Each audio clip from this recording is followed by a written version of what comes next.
지금 뭐 집값을 막 정부가 띄워 올린다니까 완전히 나도 그래 돈 빌려가지고 집 사야 되지 이렇게 하면 저는 안 된다고 생각을 해요. 저 같으면 그렇게 내 재산을 막 100% 그것도 부족해서 막 전체 뭐 10억짜리 집을 사는데 한 5억 이상 빌려서 집을 산다. 이거는 엄청난 도박이잖아요. 저라면 그렇게 안 할 것 같아요. 여러분의 자산을 이런 때 더더욱 잘 지켜야 되는데. 저서에서 세계가 4가지 뉴노멀을 맞이했다고 하셨는데 어떤 내용인가요? 뉴노멀이라고 하는 것이 말 그대로 예전에 없었던 거대한 그 새로운 무엇 뭐 이걸 갖다 보통 뉴노멀이라고 많이 이야기하잖아요. 예를 들어서 뭐 요즘 많이 이야기하는 뭐 세계화에서 이제 탈세계화로 갔다. 이게 또 뉴노멀이다. 뭐 이렇게 이야기하는데 그 정도는 저는 뭐 아주 조그만 뉴노멀이고요. 정말 거대한 뉴노멀이 4가지가 있다고 생각을 해요.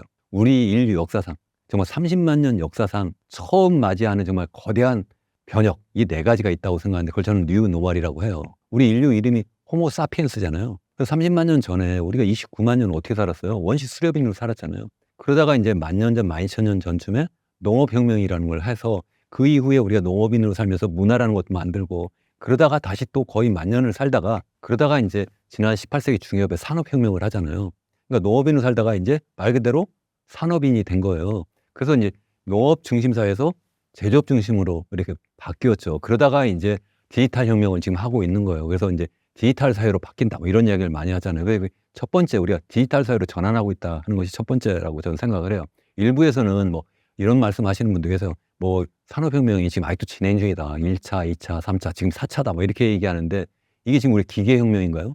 아니잖아요. 그럼 생각해보면 AI가 기계인가요? 뭐 일반의 기계라고 하지만 이 소프트웨어잖아요. 이 디지털 소프트웨어라고요. 거기에다가 뭐 최근 얘기하는 뭐 여러 가지 뭐 스마트폰이라든가 이런 것을 이용하는 그러한 여러 가지 기술 혁신 이것도 다 기계가 아니라 사실은 그 디지털 기술 문제잖아요. 디지털 서비스 문제. 그래서 디지털 혁명이라고 하는 것이 맞다는 거고 두 번째는 우리가 이제 산업혁명 이후에 지금 디지털 혁명을 계속하면서 우리 인간의 평균 수명이 엄청나게 빠르게 늘어나고 있어요. 그래서 사실은 30만 년 정도 계속 거의 가장 이제 산업혁명 직전까지만 해도 평균 수명이 한 35세 정도였다고 해요. 지금은 선진국 같은 경우에는 다 80세 정도 되잖아요. 우리나라 80세도 넘고 있고 앞으로 100세까지도 살고 어쩌면 그 이상도 갈 거예요. 점점점 더 이제 디지털 그런 또 의료 기술이 발전하면서 그렇게 하면서 이제는 나이 드신 분들 정말 연세 많으신 노인분들이 주도하는 그런 새로운 세상이 될 수도 있다. 그러니까 주도한다는 것이 완전히 그분들이 모든 세력을 갖고 있다 그런 뜻이 아니라 예전엔 젊은 사람들이 이 세상을 끌고 왔다면 이제는 그 나이 드신 분들로 많이 이제 중심축도 옮겨가고 또 그분들을 부양하는 문제가 또 발생할 거다 하는 거고 그래서 이 첫 번째 디지털 혁명하고 그리고 이 노인 사회로의 전환과 연계해서 전혀 다른 형태의 불평등 사회 그것은 저는 불평등이 아니라 양극화 사회라고 생각을 해요. 뭐 디지털 디바이드라는 말도 있잖아요.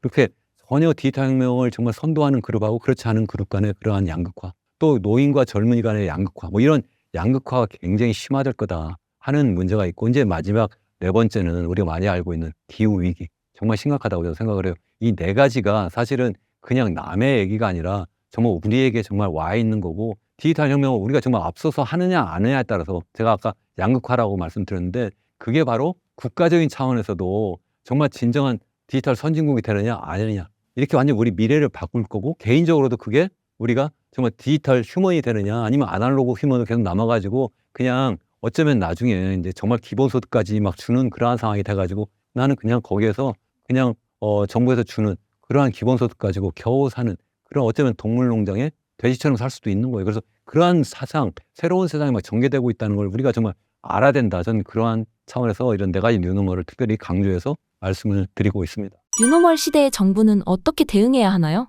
우리나라는 제가 볼 땐 디지털 혁명을 한때는 좀 앞서가는 듯 했어요. 사실 뭐 결정적인 계기는 1990년에 일본에서 이제 거대한 거품이 생겼다가 주식시장하고 이제 부동산 거품이 확 꺼지면서 일본의 경쟁력이 확 없어졌어요. 사실은 그 전에 1986년에 미국하고 일본이 반도체 관련 협정을 맺어요. 그래서 일본이 막 그 반도체 뭐 이런 기술 굴기를 막 하니까 미국이 너희들 뭐 반도체 이렇게 해서 막 미국에 막 수출 많이 하지 말아라. 또 미국 제품을 또 20%까지는 사라. 뭐 이런 여러 가지 하면서 어려워졌고 또 그 전에 85년에 플라자 협정을 하면서 일본의 엔화 가치가 거의 2배로 이렇게 오르거든요. 그러니까 또 일본 기업들이 자체 생산해가지고 이게 국제적인 경쟁력이 없으니까 다 동남아로 빠져나가고 뭐 이렇게 돼버렸어요. 그래서 일본이 한때 잘 나가던 그 반도체를 이어받은 게 삼성 반도체거든요.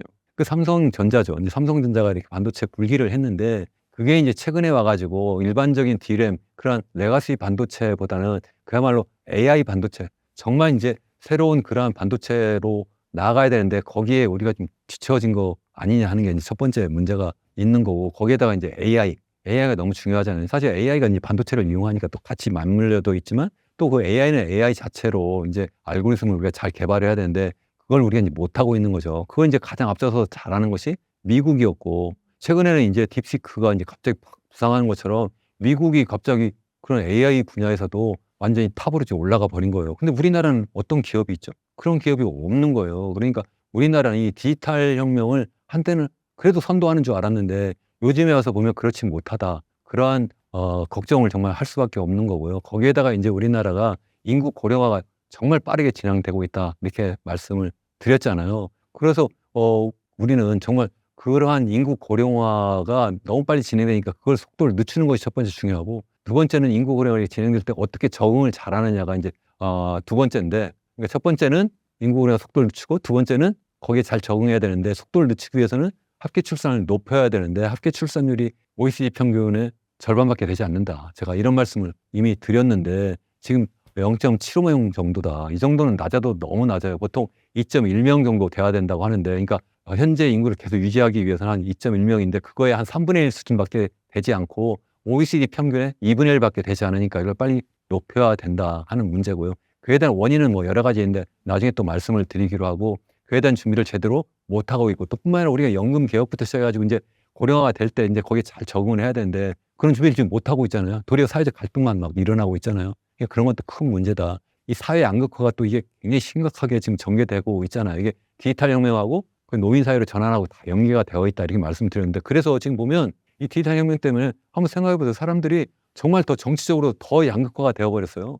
한쪽에서는 정말 왜 그러느냐 이게 자기가 듣고 싶은 것만 계속 듣게 되는 거예요. 내가 그렇게 하고 싶지 않아도 그냥 유튜브라든가 다른 여러 가지 SNS 알고리즘이 계속 내가 한번 보면 계속 그것만 띄워주니까 근데 거기에 계속 빠지게 되는 거죠. 그래서 정말 이게 엄청나게 양극화될 수밖에 없고 더군다나 실질적으로 다른 분야에서 아까 디지털 디바이드라든가 아니면 노인과 젊은이 간의 그런 디바이드가 막 일어나면서 실제 거기에 빠져들 수밖에 없는 그런 또 사회적 환경도 있는 거예요. 그런데 거기에 이제 정치인들이 거기에 다 올라타는 거죠. 그래서 실제 양쪽으로 더더욱 나눠가지고 이 세상을 더 힘들게 만드는 게 아닌가. 정치인들이 그걸 잘 결합시켜야 되는데 그걸 잘 못하는 것이 전 정말 안타깝다. 더군다나 이제 마지막 기후위기인데 기후위기도 우리나라가 잘 못하고 있는 건 다 잘 아시잖아요. 이게 뭐 유럽 정도 굉장히 따라갈 수는 없다 하더라도 그래도 어느 정도 그래도 우리가 적극적으로 기후위기 대응을 해야 되는데 그걸 잘 못한다. 에너지 전환 문제도 있고. 근데 저는 100% 우리가 재생에너지로는 갈 수 없다고 생각을 해요. 우리나라 땅덩어리가 너무 좁기 때문에 여기서 100% 태양광이라든가 100% 무슨 뭐 풍력이라든가 뭐 이런 것만 이용할 수는 없고 결국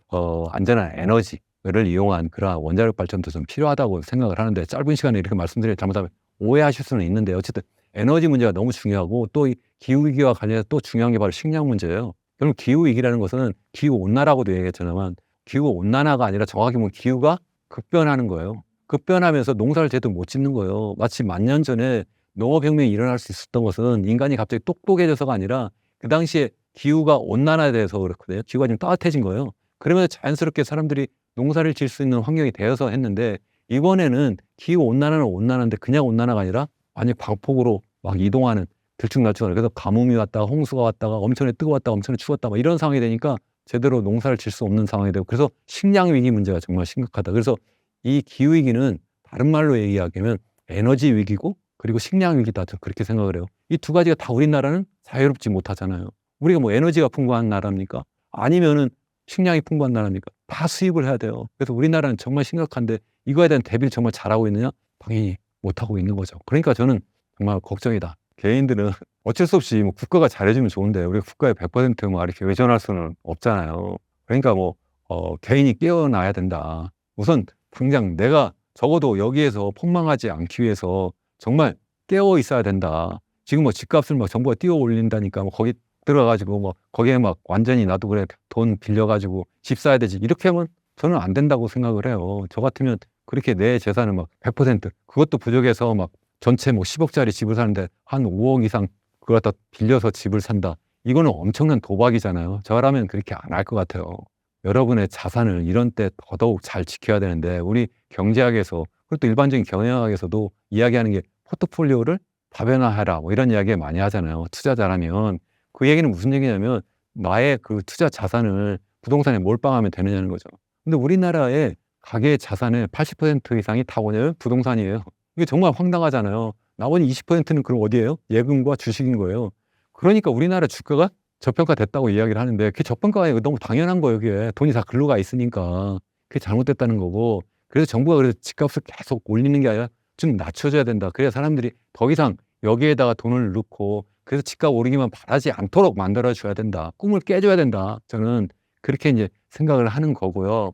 또 뿐만 아니라 더 이제 크게 보면 우리나라의 경제 규모는 전 세계 경제 규모에 비해서 2%도 안 돼요. 1.7%예요. GDP로 볼 때. 그러면 그게 무슨 얘기예요? 포트폴리오 다변화한다면 내 전체 자산이 있다면 한 1.7%만 우리나라에 투자하는 게 맞고 나머지는 다 해외에 투자하는 게 맞잖아요. 그런데 현실에서는 당연히 정보의 비대칭성이라는 게 있어요. 잘 모르잖아요. 그러니까 국내 투자를 더 많이 할 수밖에 없어요, 당연히. 뭐 그래서 뭐 최소한 절반 정도 국내에 할 수 있어요. 그렇지만 외국에서 현재 어떤 상황이 전개되고 있는지 또 거기에서 내가 어떤 투자를 할 수 있는지 그걸 찾아서 그렇게 하는 게 맞지 않느냐. 근데 우리나라의 모든 내 자산을 다 몰빵을 하고 그것도 부족해서 전부 다 집 사는데 다 몰빵하고 그것도 부족해서 빚내서 또 몰빵을 하면 이건 정말 잘못하면 엄청난 위험 부담을 안게 되고 그래서 잘못하면 이생망할 수도 있지 않느냐는 거죠. 그래서 그렇게 하면 안 된다. 제가 계속 말씀을 드리는 건 그렇게 하시면 안 된다. 투자 재원을 다변화하고 이런 때일수록 어쩌면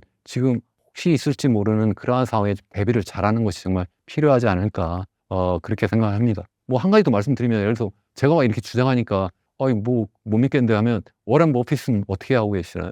이분은 지금 사상 최대의 현금을 모아놓고 있다고 하잖아요. 그분은 왜 모아놓을까요? 그분 투자 철학이 뭐예요? 첫 번째, 절대로 돈을 잃지 않는다. 두 번째, 첫 번째 원칙을 절대로 잊지 않는다. 그분이 왜 현금을 그렇게 쌓아 놓을까요? 저는 그분 왜 그런지 한번 생각을 해보시고 여러분들도 현재 갖고 있는 자산을 한 곳에 더군다나 막 한국에 그것도 완전히 부동산에 몰빵하는 것은 정말 위험하다. 저는 그렇게 생각합니다. 현재 우리나라 부동산 상황은 어떻게 보고 계신가요? 지금 부동산이 전반적으로 경기가 안 좋다 이렇게 이야기를 해요. 근데 좀 차별화가 있다 뭐 이런 얘기 하잖아요. 그러니까 전국적으로는 뭐 지금 집값이 좀 하향 안정화되는 것 같은데 서울 수도권 특히 이제 서울 강남권에서 집값이 최근에 좀 꿈틀꿈틀한다 뭐 이런 이야기를 하잖아요. 특히 이제 서울의 이제 강남, 잠실 이쪽에 이제 4개 동에 대해서 토지거래 허가 구역이라는 게 있었는데 이걸 뜬금없이 서울시에서 해제해 버린 거예요. 그게 언제냐면 지난 2월 12일 날 발표해서 13일부터 발효했어요. 그러니까 그때부터 규제를 해제한 거예요. 토지거래 허가 구역이 뭡니까? 갭 투자 막으려고 한 거예요. 그러니까 실제 그 지역은 사람들이 다 선호하는 지역이니까 적어도 거기 살려면 거기에 실제 가서 거주해라 2년 이상. 거주 안 할 거면 사지 말아라. 그러니까 이게 그냥 단순하게 갭 투기 하지 말아라. 이제 그거 사면서 거기 전세 주고 그 돈 가지고 또 딴 데 가고 이렇게 하면 안 된다 이렇게 하는 건데 집값이 이제는 안정화되는 것 같으니까 이거 풀겠다 이렇게 해버렸어요. 그러면 그 다음에 아무런 문제가 없나요? 거기서 갑자기 집값이 다시 올라가고 막 있잖아요. 결국 그러니까 이제 좀 어느 정도 안정화되고 있는 부동산 시장 어떻게 보면 이제 불꽃이 이제 불씨가 이제 꺼져가고 있는데 거기다가 갑자기 기름을 확 버버린 거예요. 저는 정말 잘못했다고 생각을 해요. 어떻게 이런 정책을 쓸 수가 있는가? 그러면서 서울시에서는 뭐냐면 그런 효과가 없다. 지금 뭐 시장 실사를 해보겠다. 정말 그럴까요? 정말 그렇게 생각하십니까? 저는 아니라고 생각하는데요. 왜 다른 사람들은 다 지금 이렇게 해서 이번에 집값이 다시 올라가고 있다고 생각을 할까요? 서울시만 아니라고 계속 그렇게 하면 불난 게 불이 안 난 건가요? 저는 그렇게 정말 여쭤보고 싶어요. 정말 그래서 이거는 정말 나쁘다. 왜냐하면 이미 우리나라 서울의 집값은 다른 지역에 비해서 올라도 너무 많이 올라서 우리나라 내에서도 이게 그러한 양극화가 너무 심화된 것도 큰 문제고 또 뿐만 아니라 서울의 집값은 전 세계에서 놓고 볼 때도 소득 대비로 보면 26배나 되는데 이거는 뉴욕, 전 세계에서 가장 정말 잘 사는 나라, 제일 잘 사는 도시라고 하는 뉴욕의 집값, 그 소위 얘기하는 PIR, 그러니까 소득 대비 집값의 그 비율 13배보다 2배 높은 거예요. 그게 무슨 얘기냐. 그냥 평균적인 가구가 방 3개짜리 평균적인 아파트를 구매하는데 우리나라는 먹지도 않고 입지도 않고 쓰지도 않고 26년 모아야 살까 말까 한데 미국은 13년밖에 안 걸린다는 거예요. 어떤 게 정상입니까? 이게 한번 제가 여쭤보고 싶어요. 제가 이상한 사람입니까? 정말 여쭤보고 싶어요. 현재 우리나라 정부의 부동산 정책에 대해서는 어떻게 평가하시나요? 낙제점이라고 생각하죠. 낙제점 정도가 아니라 정말 이렇게 하면 안 되는데 정말 어쩌면 부정행위를 한다 이렇게 생각을 해요. 그러니까 적어도 정부가 역대 정권 다 그렇습니다. 여기에 들어와가지고 시장을 교란만 안 해도 전 괜찮다고 생각을 해요. 그냥 내버려만 돼도 우리나라의 여러 가지 경제 여건이 집값이 안정화될 수밖에 없다라고 생각을 해요. 왜 그런가 한번 생각해 보세요. 왜 집값이 올라가고 내려갈까요? 수요와 공급 때문에 그렇잖아요. 그럼 수요를 한번 생각해 보시자고. 수요라는 게 뭐예요? 결국 그 집에 누군가 들어가 살아야 되잖아요. 그 들어가 살 사람들의 숫자가 늘어나면 일단 집값이 올라갈 수 있죠. 수요가 늘어나는 거죠. 그래서 1960년대 이후에 우리나라의 인구가 2배 이상 커졌잖아요. 그 당시에 2,500만 정도 됐다가 지금 한 5,100만 됐으니까. 더군다나 그 당시에 시골에 막 흩어져 살다가 서울 수도권 그리고 이제 대도시로 다 이렇게 몰려오면서 서울 수도권 중심으로 집값이 막 올라갈 수밖에 없었던 이유가 하나 있었고요. 두 번째는 또 경제 성장이 엄청나게 가속화되니까 소득이 막 증가하니까 당연히 누구나 좋은 집, 큰 집으로 가려고 하니까 또 집값이 올라갈 수밖에 없었어요. 그런데 이 두 가지가 지금 다 어떻습니까? 전체적으로 인구가 지난해 12만 감소했고요. 그중에서 특히 젊은 인구, 정말 집을 필요로 하는 인구는 무려 30만 명 감소했어요. 앞으로는 더 빠른 속도로 더 크게 매년 감소할 거예요. 그래도 서울은 안 감소하잖아. 서울 인구는 계속 감소하고 있고요. 그래도 서울의 젊은 인구는 안 감소하고 있잖아. 아니에요. 서울에도 이 소위 그 연령 계층별 가구 수를 보면 감소하는 계층이 있고 증가하는 계층이 있어요. 감소하는 계층이 누군지 아십니까? 바로 40대, 50대예요. 40대, 50대가 제일 집 수요를 많이 하는데 거기가 감소하고 도리어 60대, 70대 고령층이 자꾸 늘어나니까 거기 가구 수가 늘어나요. 그리고 늘어나는 게 20대, 30대. 그거 되게 웃기잖아요. 20대만 늘어나요. 30대 거의 비슷하고. 왜 늘어날까요? 정부 정책이 잘못돼가지고 무주택자면 우선적으로 집 분양한다 그러니까 그냥 분가하는 거예요. 부모로부터. 그게 무주택자가 되면 가구수가 늘어난 것처럼 보이지만 사실은 부모가 같이 사는 건데 그렇게 해가지고 자꾸 가구수 늘리고 한지만 그 실질적인 수요가 아니잖아요. 근데 어쨌든 계속 그래서 뭐 그 미분양 사태를 해결하기 위해서 또 뭐 그렇게 할 수도 있는데 어쨌든 그게 진정한 수요가 아니라는 말씀을 드리는 거고 또 하나 이제 수요를 더 영향을 주는 것이 바로 이제 금리인데 그 금리가 예전처럼 그렇게 낮게 유지가 될 수가 없어요. 이제 3.5까지 올랐다가 지금 2.75까지 떨어지긴 했는데 예전처럼 뭐 1%대로 갈 수가 없다. 이거는 뭐 금리도 높아지지 못한다. 이제 이렇게 말씀드리는 거고 그럼 유일하게 남은 게 뭐냐면 그 수요를 건드리는 정부의 정책 그게 남아 있어요. 그 정부가 계속 수요를 건드려요. 지난 정부도 그렇고 이번 정부도 그렇고 그래서 제가 말씀드렸잖아요. 이번 정부 우선 당장 현재 정권이 지금 하고 있는 거 특례 보금자리론이라든가 뭐 신생아 특례 대출이라든가부터 시작해서 하다못해 뭐 이 가계대출 더 많이 할 수 있도록 30년 만기로 50년 만기까지 뭐 확대하겠다 뭐 별 정책을 다 써요. 이런 정책 쓰면서 집값이 올라간다. 단기적으로 수요가 늘어나니까. 그렇지만 장기적으로는 이 정부가 시장의 힘을 이길 수 없다 하는 거고요. 그래도 이야기하시는 분들이 있어요. 그래도 새 아파트 공급이 안 되고 있다. 지금 보니까 뭐 분양주택이 그리고 또 실제 입주하는 그 주택 수가 뭐 올해는 괜찮은데 내년엔 좀 줄어들고 내후년에 더 줄어들 거야. 뭐 이렇게 이야기를 해요. 자, 그 얘기하면 제가 참 기가 막히다고 생각하는 게 그게 왜 줄어드나요? 지금 부동산 경기가 나쁘니까 당연히 지금 미분양 주택이 많으니까 건설사들이 새롭게 집을 짓지 않는 거예요. 그래서 나타난 거예요. 다른 게 아니라. 물론 그래서 나중에 영향을 주겠죠. 만약에 경기가 정말 좋아진다면.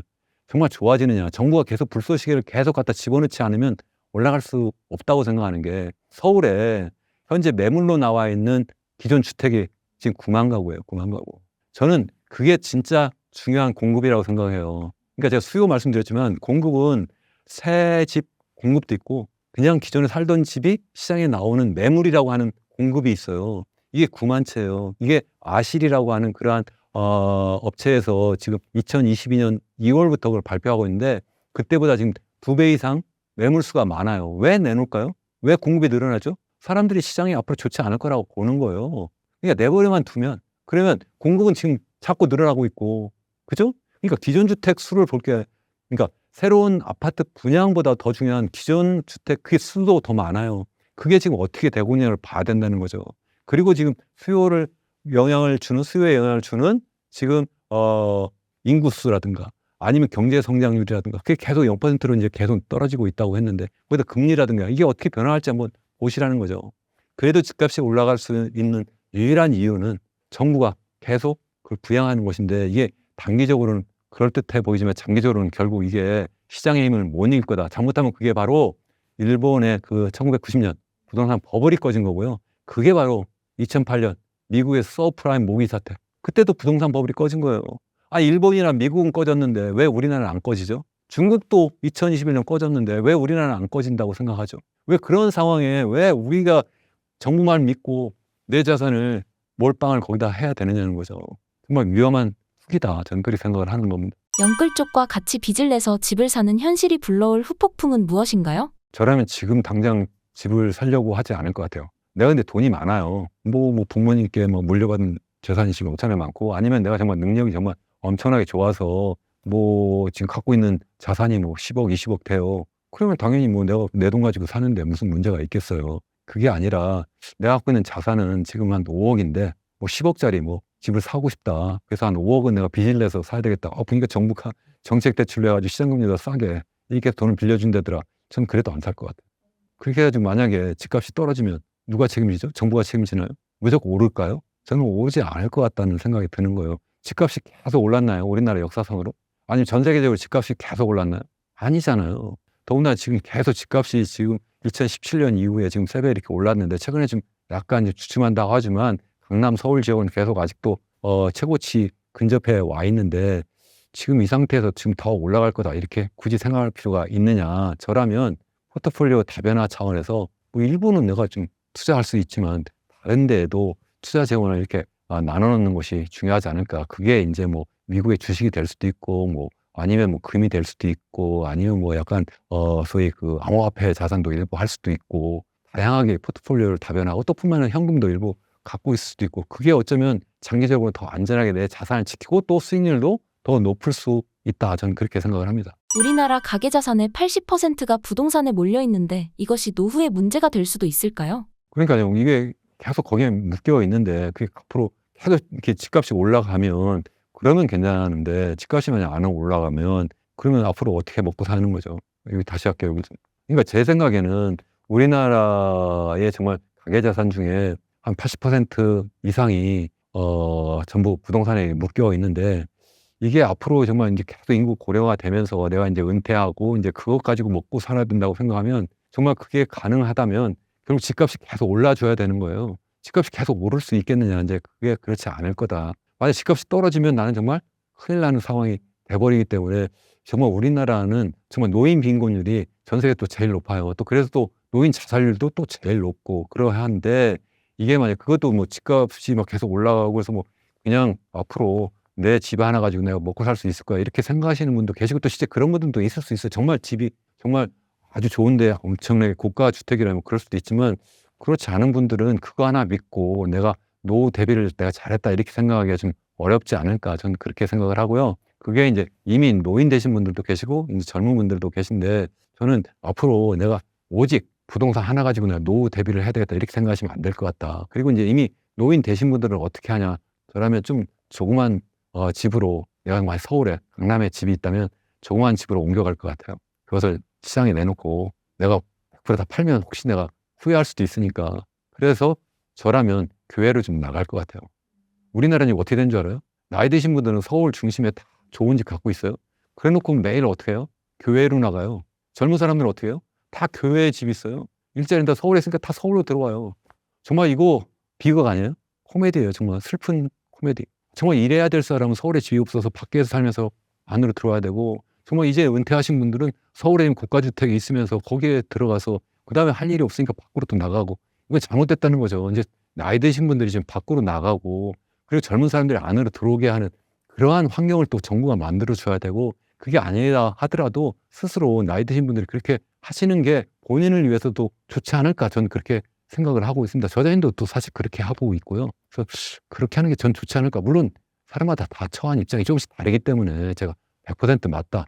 뭐 이렇게 말씀드리기는 좀 어렵습니다만 참고하시면 좋겠다. 이렇게 생각합니다. 우리나라 부동산 문제를 개선하기 위해 어떤 정책이 필요한가요? 저는 그동안 이제 우리나라가 부동산 정책을 계속 해온다고 해왔어요. 뭐 지난번 문재인 정부 때도 뭐 27번 뭐 부동산 정책을 뭐 내섰다 뭐 이렇게 하는데 그런데 집값이 3번 오르는 거예요. 3배로. 그 지금도 계속 부동산 정책을 계속 내놓고 있어요. 몇 번인지 이거 뭐 셀 수도 없어요. 이것도 계속 내고 있어요. 근데 집값은 서울은 뭐 오른단 말이에요. 뭐 잘못하고 있잖아요. 왜 그러냐 하면 정말 중요한 거를 안 건드리는 거예요. 그게 뭐냐면 우리나라는 부동산 세제가 잘못돼요. 세제하면 그 부동산 관련 세금이 두 가지의 종류가, 하나는 보유하는 데 들어가는 세금, 보유세. 또 하나는 거래하는 데 들어간 거래세. 거래세는 이제 처음 취득할 때 하나가 있고요. 그다음에 팔 때 양도소득세가 있어요. 근데 우리나라는 OECD 국가들하고 비교해 보면요, 이 보유세는 낮아요, 너무. 그럼 반대로 미국 같은 경우에는 우리나라보다도 보유세가 한 4배 정도 많아요. 내가 직접 제 책에서 직접 계산했어요. 제가 정확하게 지금 기억을 못 하는데, 반대로 거래세는 우리나라가 2배 이상 높아요. 그럼 어떡하나요, 사람들이? 내가 보유하는데 별 부담이 없는 거예요. 반대로 내가 팔으려고 하니까 세금을 너무 많이 내야 되는 거예요. 그러면 어떻게 해요?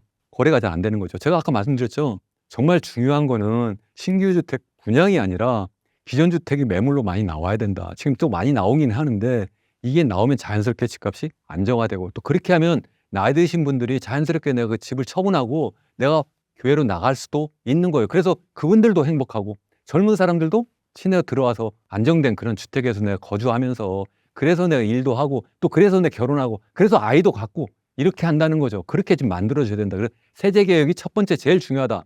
두 번째는 공공주택이 좀 많이 건설되어서 분양되어야 된다. 그것도 그냥 변두리에 그냥 조그만 그런 허접한 그런 게 아니라 시내에 정말 일자리 근처에 좋은 집을 분양해야 된다. 제가 그래서 제 책에서 아니면 제 유튜브 채널에서 계속 제가 예를 들고 있는 게 싱가포르예요. 싱가포르가 전 세계에서 가장 시장 경제, 자유 경제가 잘 발전된 나라인데요. 그런데 그 나라는 이 공공주택이 전체 주택 중에 80%예요. 자가 보유율은 90%예요. 싸게 들어가요. 거기는 우리나라보다 더 인구 밀도도 높아요. 그래도 우리나라보다 출산율은 더 높아요. 지금 1.0명 정도 이렇게 되는데 우리보다 높아도 훨씬 높은 거예요. 거기도 낮은 거 아니냐. 우리나라보다도 여건이 훨씬 나쁘다니까요.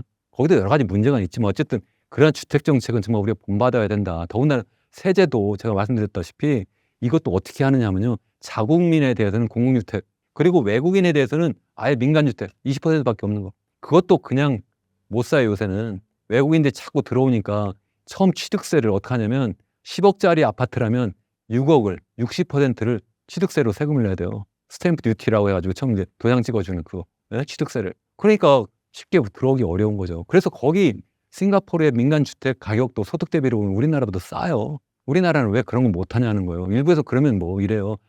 거기는 국유지가 거의 98%.